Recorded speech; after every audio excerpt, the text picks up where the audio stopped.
Hi, friends. This is Donniel Hartman and Yossi Klein Halevi.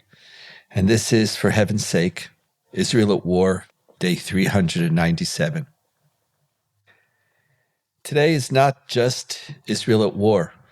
Today is a day of profound upheaval. America at war. America war, for many of you, for many of us listening today. And we're going to talk about it. Upheaval in the United States, upheaval in Israel. But before we begin to analyze the subject like this, I just want to talk directly to many of our listeners in the United States. This last year, this last 397 days has been a very difficult time for all of us Israelis and for Jews around the world. And one of the things that was most meaningful to me and for all of Israelis is the sense that we weren't alone, that you saw us, you thought about us, unconditionally. You didn't wake up in the morning and ask what's good for you. You woke up in the morning and asked what's good for us on so many levels, whether it was giving supplies to our soldiers and supporting Israel and thinking about us and talking about us and praying for us and writing us. I felt that my heart was expanded because it joined with so many hearts of Jews around the world. You were very important for us. I also experienced, and as we talked about this together, there's a very big difference between those who lived in Israel or who live in Israel, those who live in Israel and have children in the army, those who live in Israel who have cousins or friends, that's a second degree, those who don't live in Israel. Each place creates degrees of separation. And I live in Israel. I work a lot in the United States and Canada, but I live in Israel, and I know that I don't fully understand everything that you're experiencing right now. I can't. It's not that I'm not familiar, and it's not that I don't have a personal opinion as to who I preferred would win or not win. But Yossi and I, we decided that it wasn't our mandate to express our opinions and to engage. But I know that for 2/3 of you, today is a day of profound sadness, of profound worry and fear. And I just wanted to start today is before we talk about our opinions, and we'll have opinions, but we're with you. Third of the Jewish community is quite happy today, but 2/3 are in profound pain. And I think it's the job of Israelis to hear your pain, to hear your fears, to hear your concerns, and both to be with you and at some point also to ask what we can do for you. And so I just wanted to say that we're with you. Those of you who are overjoyed don't need me to be with you right now. We could talk about it, but you're also there. You're also part of our listeners in our community. But there's profound upheaval, and we have to talk about it. There's so much uncertainty. What does this mean for the Jewish community in North America, around the world? And at the same time, what's happening in Israel? Because these last 24 hours were some of the most difficult hours also in Israel, as our prime minister fired our defense minister in the midst of a war on the eve of a significant attack from Iran, an attack that will require Israel to respond. And our world is unsettled.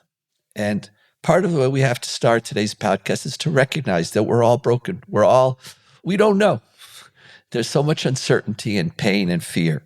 And I think it requires of all of us to do a lot of listening. We're going to talk, we're going to present our opinions, but we're going to do so, I hope, with some humility. Because when you talk about something from 6,000 to 10,000 miles away, it's not the same. So I'm with you, I hear you, and we continue. And so now with that, I want to turn to my dear friend Yossi. I know you and I, we differ on a lot of issues. At this moment, as this morning we awoke with a new president-elect in the United States, what are the first thoughts? Our job is not to be political commentators of the American scene, but as a Jew, as an Israeli, What's going through your mind? So, Donniel, my first thought is that you just spoke very beautifully. Oh, thank you. And, I said to you not long ago in private that one of the things you do so well is you offer pastoral care to the Jewish people when we're feeling emotionally vulnerable. And that was just on full display now. And so I want to say that not only to you privately, but also publicly. Thank you, Yossi. And in terms of the election, I have friends, Jewish friends in America, as I'm sure you do, who voted either way. And all the people I know voted passionately, furiously, but none of the people that I know voted passionately for their candidate of choice. It was all this passionate vote against the other candidate. And I want to unpack that specifically from a Jewish perspective, because it seems to me that what Jews in this election were really voting about was which mob do they fear more? The January 6th mob that has attached itself to the Republican Party, or the anti-Zionist progressive mob that is nominally attached to, let's say, the Democratic camp. Now, it's true that the January 6th mob has penetrated the Republican Party far more deeply and totally than the anti-Zionist mob has penetrated the Democratic Party. But let's look at the perceptions here for a moment. And first of all, I understand both fears. I understand the fears of both of these mobs. The January 6th mob threatens the liberal order in which American Jewry became the most successful diaspora in Jewish history. On some level, that's the deepest Jewish fear, that, there's been all this legitimate conversation about the end of the golden era of American Jewry. And so the fear among liberal Jews in America is that this is the definitive moment that will end the golden era. On the other side, there's the equally compelling fear of the anti-Zionist mob, which is squeezing Jews out of progressive spaces and has restored a kind of conditionality to American Jewish acceptance. We, progressive America, will accept the Jews provided that you renounce this objectionable part of your Jewish identity. And so, to my mind, this was the most devastating election in American Jewish history, to have to choose between these two mobs. Now, I mentioned a moment ago that the anti-Zionist mob has not taken over the Democratic Party in the way that the January 6th mob has taken over the Republican Party. But both Harris and Walz made a fundamental mistake in seemingly validating the anti-Zionist demonstrators, repeatedly saying, you have a point, we understand you, instead of unequivocally distancing themselves from that mob. And so the perception among those Jews who voted not for Trump, but against Harris, was that they couldn't trust her to contain the anti-Zionist mob. And by extension, they couldn't trust her to be firm against Hamas and Hezbollah, and most of all, Iran. So we tried to find what would be least destructive. That was the choice. Sounds to me like an Israeli election. Again, our politics aren't of significance. And, I'm an American citizen and I pay taxes in the United States, but I choose not to vote in the United States. I think I've discussed this in the past. Neither do I. I've chosen not to. And I know some people think I'm very wrong and I'm being self-righteous. Somehow I don't feel that I have the same level of a say. And, right. But I would just say that I do understand, my own politics. I lean heavily with all the fears that you mentioned. I lean heavily, would have led heavily in preference of Harris, with a deep fear of President-elect Trump. And I would just say that I understand that in this election, American Jews would vote first and foremost for what would be most impactful on their America. I wake up in the morning and think about Israel. And I choose not to vote about America because I know that I wake up first and foremost about Israel. And I understand that in this election, it was very legitimate for American Jews to say, the issue of Israel is critical to me. We know that. The vast majority of Jews care. But this is an election that I have to vote for. What is my future in America? And so that was the divide. I think it was roughly a 2/3 third divide, Yes, more or except, less. but Donniel, the people who voted against Harris, and I'm emphasizing the Jews who voted not for Trump but against Harris, were also in their minds voting for their American Jewish interests. They were voting that's against the anti-Zionist mob. That's true. There's a very interesting survey put out by our colleague institution and our friends at JPPI here in Israel. And Shmuel Rosner, a serious man, did this survey, which found that the majority of Jews who ended up voting for Harris or preferred Harris were doing so out of concern for Jewish life in America and what it would do to America. And the majority of Jews who preferred Trump were thinking principally about who would be better for Israel. And but I would argue that in this election, the line has blurred between American Jewish interest and Israel's interest because of the rise of anti-Zionism. I realize that. But there still is a sense of a deep concern. And I think that's why this sense of upheaval of what's America going to feel like. There's a secondary question about what will happen to Israel. And I'd like to turn to that. Like, what's your feelings about what's going to happen? Even though I'm almost embarrassed by it a little bit, because I feel it's really not about me today.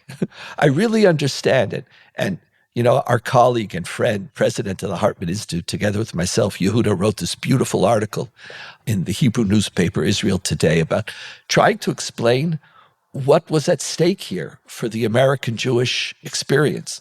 And so I hear it so strongly. But I want to apologize, but still do it if that's okay.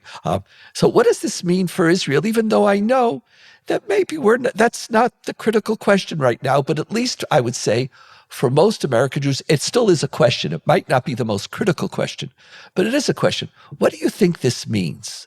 It's interesting. Israelis, just one last preface, as Israelis were the mirror opposite of North American Jews. Israeli Jews, 2/3 had a preference for Donald Trump. And they were all thinking just about the Israeli sense. They were worried about issues of human rights and democracy and everything that's associated with the debate between the Democratic and Republican parties. But let's look at is it okay if we do a little navel grazing for a moment? I hope it's not going to be insulting to people. But what does this mean in your mind for Israel? How can we not, Donniel? It's our navel. But I have to tell you that my first anxiety was about Ukraine and the fear of Trump betraying Ukraine, which also indirectly impacts on Israel. Because if you strengthen Russia, you're strengthening the Russian, Chinese, Iranian, North Korean axis. And this is a kind of a world war that's shaping up. And in some ways, Trump is on the right side of that war. In other ways, he's not. And I think that gets to the heart of my concern about Trump's impact on Israel, is that he's a wild card in every way. And not only is his rhetoric erratic, but his policies can also be erratic. One can see, on the one hand, Trump telling Israel, do what you have to do with Iran, just do it quickly. And here are the weapons. Go deal with the nuclear facilities. But one can just as easily see Trump announce his deal of the century, in which he betrays Israel and America's Arab allies and works out a disastrous deal with Iran. So there are so many variables here. I suppose my greatest immediate concern is the strengthening of the Israeli far right. The far right has a very specific agenda for the coming months. They want to rebuild a settlement in Gaza as the first step to reconstituting the settlement block in Gaza, which for me would be an act of madness. It would validate everything that our critics have been saying, which is that Israel is not fighting a war of survival, but a war of conquest. They have plans to formally annex the West Bank. Now, it's interesting. The last time around, it was Trump who forced Netanyahu to step back from annexing the Jordan Valley and to opt instead for the Abraham Accords. Trump made that an ultimatum to Netanyahu. You have to choose annexation or peace with Arab countries. Now, that may play out for even greater stakes if Trump can work out a deal with the Saudis. So it's not at all clear that Trump is going to give the far right everything that the far right believes he's going to give them. If you listen to the celebrations in far right circles today, it really is as if the Messiah has come, or at least the forerunner to the Messiah. But that's not clear. So I'd say that in terms of Trump's impact on Israel, I'm not feeling anxiety as much as acute uncertainty. And it could go in so many ways, ways that like predicting what President Trump's second administration will be like is profoundly difficult at this time. And we know that. It's interesting. I think one of the reasons why Israelis and the far right have an affinity to Donald Trump is that they have a profound disdain from external moral criticism. They can't stand when somebody comes to Israel and says, you're not morally righteous. And one of the things that we could trust with the Trump administration is there isn't going to be moral condemnation as a centerpiece, or moral principles as a centerpiece of foreign policy. Or not only not a centerpiece, it won't be part of the conversation at all. It's not. In other words, there's a conversation of interests, of economic interests, power interests, and whatever other interests, or making whatever you believe will make America great again. But it's not about a concern for the downtrodden and for righteousness. You won't hear the moral outrage. What about humanitarian aid? Right. So there is the Israelis. They don't want They fear that criticism, and it has become so alien to so much of Israeli society that I think that's where they were frightened. It's a good point. From the Democratic, and they felt more comfortable with Donald Trump. But here, I don't want to make a prediction, but I just want to put something out there on the basis of everything that he said and done. Again, this is not to claim that I'm for a Trump, and it doesn't matter anymore, by the way, whether we're for or against. That's what we have right now. That's the good news. That's like, it doesn't matter how for or against. But part of what we Jews do is that what's there and what are the possibilities inherent with what's there, whether you wanted it or not. And knowing that on the American front, inside, there's going to be tremendous, I believe, danger and uncertainty. In Israel, Donald Trump has consistently said he wants to stop the killing and to begin the peace. And even in his remarks, accepting his victory a little before the victory, he said, I'm going to bring an end to the wars. No more. Yeah. I'm going to bring an end to the wars. Now, he doesn't want the killing. He doesn't want Americans in a war. He doesn't want to continue to spend, whether it's in Ukraine or in Israel, all the billions and billions that he has to spend. And one of the things that we have to remember is that Israeli politicians have greater ease fighting back against democratic presidents and administrations because there's a Republican Congress behind them. Donald Trump has the ability to force Israel into positions, force Israel right into positions that it would never, ever accept, ever. And we have to remember that Donald Trump forced Netanyahu to accept the idea of a Palestinian state. Netanyahu accepted it. The Trump peace plan, which involved a Palestinian state in Area A and B with a capital in Jerusalem, leaving Area C where Jewish settlements are untouched for now in the first stage. And Netanyahu had to accept it. And if you remember, And the right settlement movement vehemently opposed it. They opposed it, but they were silent. They couldn't say anything because once Donald Trump gave us the embassy in Jerusalem, he was so supportive of us in the United Nations, and he wasn't the moral critic of Israel, and we couldn't say a word. So, and Netanyahu had to accept it. It wasn't implemented because Abu Mazen said, I'm not taking you seriously. But in the aftermath of the Gaza war, Abu Mazen is now an irrelevant player. Just, again, prophecy is not something you want to be engaged in too often. But I see a very different future for the Gaza war under a President Trump, in which Israel is going to be forced into, as we now know, he said, the war is going to come to an end. There is not going to be any settlements in Gaza. He wants the war over, the killing over. He wants an expanded Abraham Accord with the Saudis. He's going to push for it. The Saudis are going to be very comfortable speaking with him. And there's going to be movement. And the Saudis are only going to enter the deal with some horizon for the Palestinians. All those who were so happy with the idea of a Donald Trump administration because there isn't this moral self-righteous criticism are going to be dealing with a man who wants to bring conflict. He wants to bring on the peace. Interesting. And it'll be interesting to see that possibility tantalizing. There's another question here, which is the impact on Netanyahu's standing with the Israeli public as a result of Trump's victory. In our last podcast, we dealt with Netanyahu's moment, which came and went almost as soon as we finished our recording.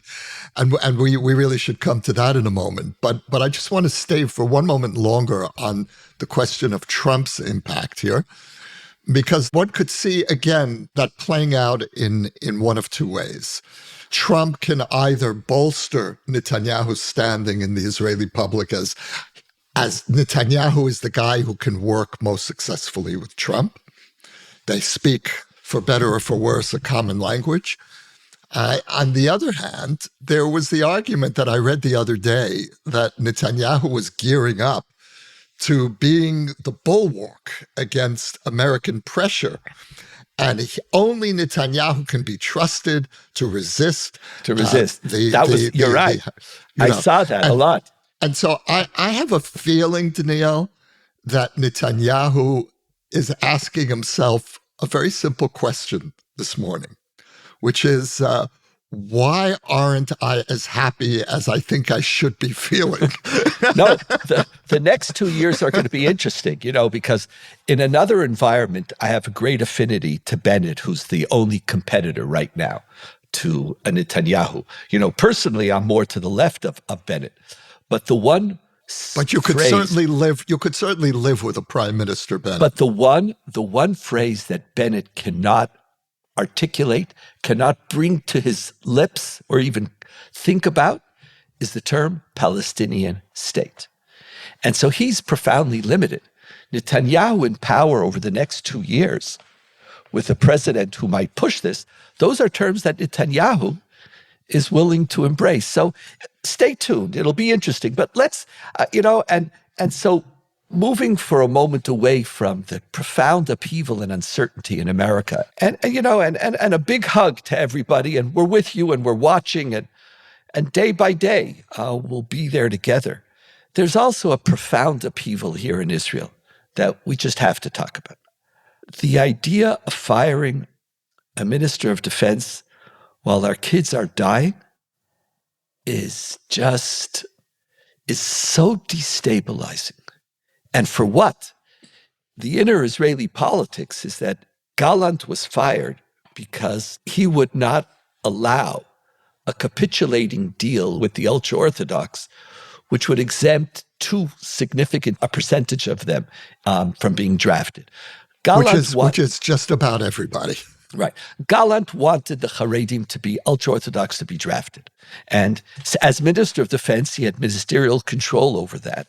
And he wasn't going to enable any movement. And Netanyahu fires him in the middle of a war in order to preserve his coalition. This level of political gamery, or whatever word you want to call, while our children... Evil. How's evil? How does that work for you, Donniel? Evil. No, that's too strong a word for me. That might be your term. It is. I hear you. So this, we're like, people are calling me, or I'm like there's a level of uncertainty amongst non-Netanyahu supporters here, which is destabilizing on a level that I haven't seen in a very long time. Right. Let's talk about the end of the Netanyahu moment, as you called it, and the internal upheaval in Israel. What do you see, Yossi? So we have a terrific expression in Hebrew, which is just when you think you've hit rock bottom, there's a knock from below. That's Jewish history, you know. That sounds to me like an Auschwitz joke, by the way.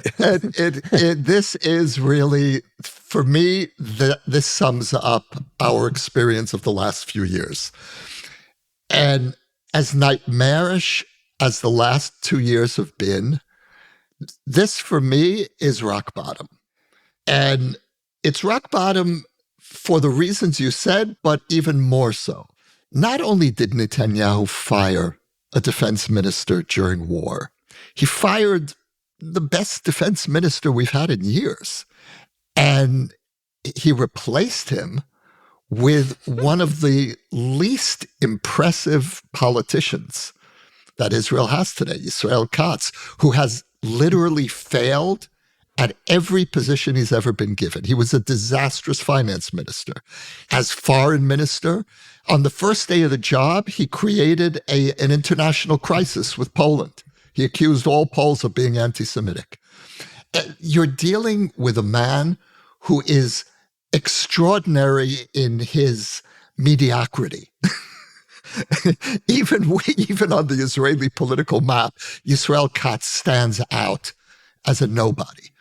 And this is the guy who you're bringing in, and he has no military experience to speak of, doesn't understand strategy.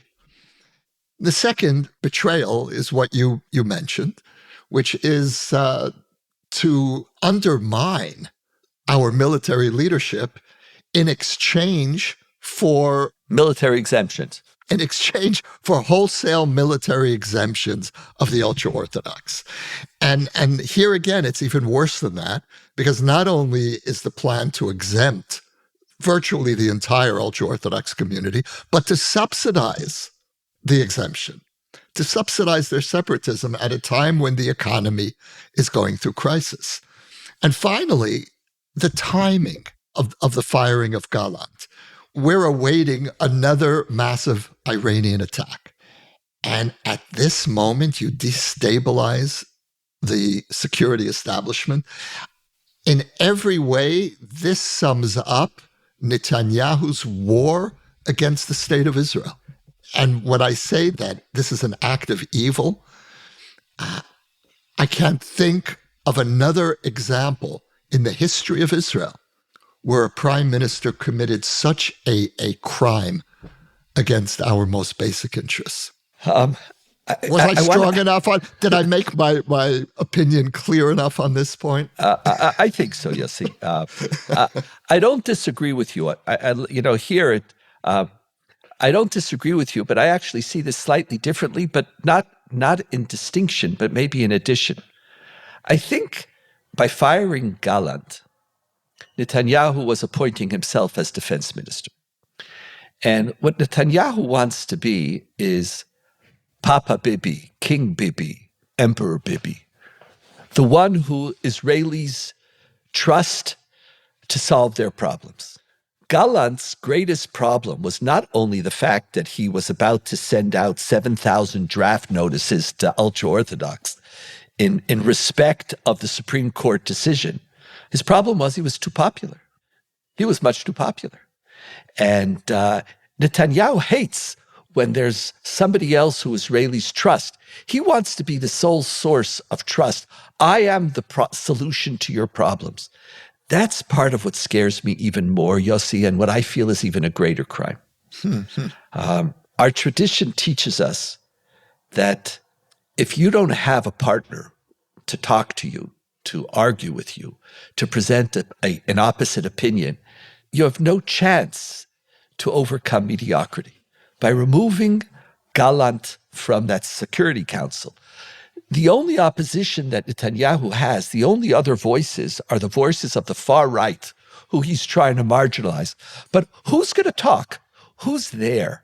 We are beginning one of the most dangerous times. If, as Iran promises, they're going to attack us, what they're looking for is blood. So far, their 2 attacks have been a failure. A small percentage of the missiles landed, but there was no blood. Israel attacked, and we achieved a strategic victory. They want to show their Muslim pride. The Iranian pride needs some victory. That means they're going to have to try to, hopefully, in their language, extract some victory. That victory is going to require an Israeli response, which is going to elevate. So we're going, you don't have to be a big genius. So if Israel starts attacking the oil facilities, Iran is going to attack Saudi oil facilities. We are at a precipice of profound, profound danger. I want to make sure that there's strong people arguing. I want to make sure there's disagreement. And when Netanyahu just wants to prevail, it's something so profoundly undemocratic, un-Jewish, and dangerous. And the consequence, our people could die. What is it that we should do?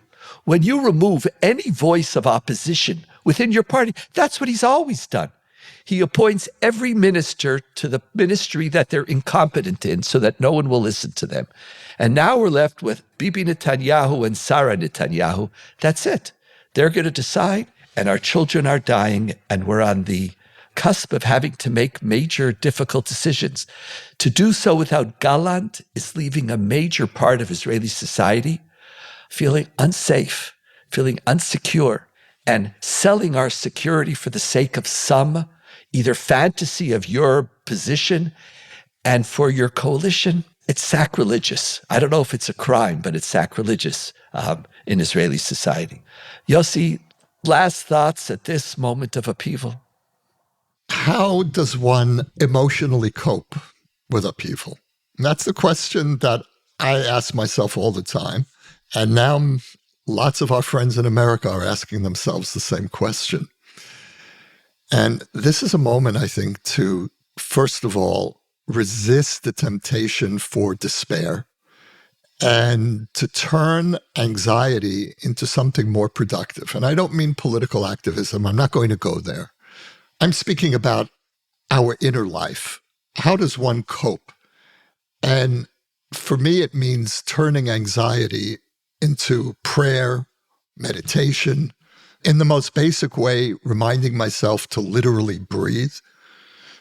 And so what I would like to offer our friends in America who are feeling this acute anxiety and despair is, we've been there here in Israel. We are there, many of us. But the key is to not let it overwhelm you and to control what you can control, which is your own emotional and spiritual being. You and I are meditators, and that is a profound source of strength for us. But I feel that at this moment of deep upheaval, we have to do a lot of listening. Hillel famously said that what's the whole Torah? What's hateful unto you, do not do unto others. And there's a deep truth there.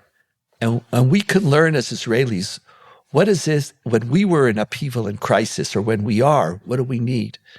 And our obligation to reach out to all those who are in a similar situation and to respond the way we would like to respond to. But there's something wrong with Hillel, because the highest level is not what's hateful unto you, do not do unto others. It's what's hateful unto others, don't do unto others. We're not all the same.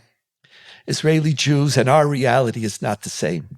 North American Jews and their reality, British Jews, German Jews, Australian Jews, South African Jews, Czech Jews, Belgium Jews. I'm naming all the places where our podcast is number one. Number one. As the Judaism podcast. But Portugal, I left out a few. But we're not all the same. And I think at this moment, part of what we have to do is listen to each other's stories about upheaval. Don't answer. It's not the time for political debates. It's not the time for, I told you so. It's just we have to listen, and we have to let people tell us what it is that they need. And we have to do the best of our ability to listen to them. And so, Upheaval, it's getting tiring. I know today I was asked to speak about, you're the first person I agreed to talk about this today. It's like today I just didn't want to, I just wanted to be a little bit. It's just, so anyway, Yossi, thank you. It's a pleasure to be with you. There's so much upheaval ahead, and we need to be wise, and we have to listen.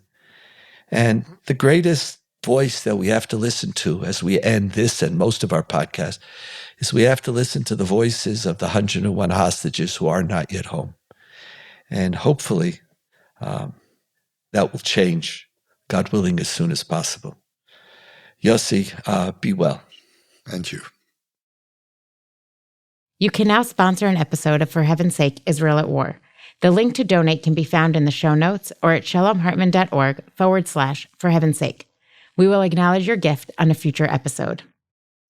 For more ideas from the Shalom Hartman Institute about what's unfolding right now, sign up for our newsletter in the show notes or visit shalomhartman.org/Israel at War.